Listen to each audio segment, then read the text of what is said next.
In a busy world with many responsibilities, it can be difficult to prioritize your mental health. Well, if you want to make that a goal this year, we know a place that can help. Our Naila Spencer takes us to the Mindfulness Center in Louisville to learn everyday tips to help you stay in the moment.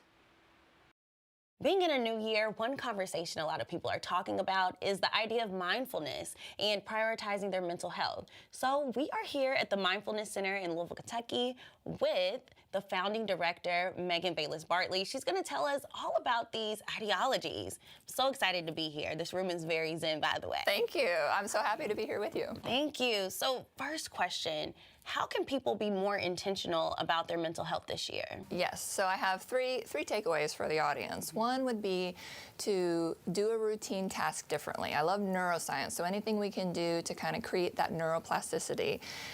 So if you sit at a certain seat at the table, kitchen table, sit in a new spot, the whole family can mix it up. Okay. If you shower from top down, go from bottom up, and that sort of a thing. I love that. So one thing that you told me about off camera is about being curious, curiosity. How does that how can we incorporate that in our daily life? Sure. So that would be number two takeaway would be to just be curious, to wonder, what is it I'm supposed to learn from this scenario or this situation or from this person, especially if it's a difficult situation or person, because sometimes we want to push that away as much as possible. And then the third thing is to smile and laugh as much as possible. Really? In any way, shape, or form that you can do that. So if you watch YouTube videos, if you watch comedians on Netflix or TikTok, or funny dogs doing things or whatever the thing is, but just to smile and laugh will help lift your mood. I love that. So I want to hear more about the Mindfulness Center. Tell me about it, and how can you all help people reach those mental health goals? Yeah, so we started originally as a therapy private practice, and now we've grown. We started in Kentucky, and we've grown to multiple states all throughout the U.S. and globally. So we offer therapy and coaching classes, online courses, retreats, and we even help organizations, corporations be more mindful. I love that. Yeah. Okay, so let's talk about the idea of mindfulness. I think we hear it a lot, but what does that actually mean, and how can we incorporate that into our daily lives? Yes, well, I think there can be multiple definitions of mindfulness. I don't think it has to be a rigid one definition, but I like to think of it as awakening the autopilot. So what that means is that instead of just living on the hamster wheel and doing things the same, all day, every day, that you're aware of the present moment. And there's not necessarily a need to change the present moment. It's to be with where you're at in that moment just as it is. I love that. That's something I definitely want to incorporate in my life more often. That's amazing. Yeah. So tell me, what type of services do you all offer? I know that we're in your office right now, so Yes. you actually see patients, right? Yes, to see clients, and so I'm a therapist, but I also do a lot of coaching with entrepreneurs and people who are looking to live their most optimal life.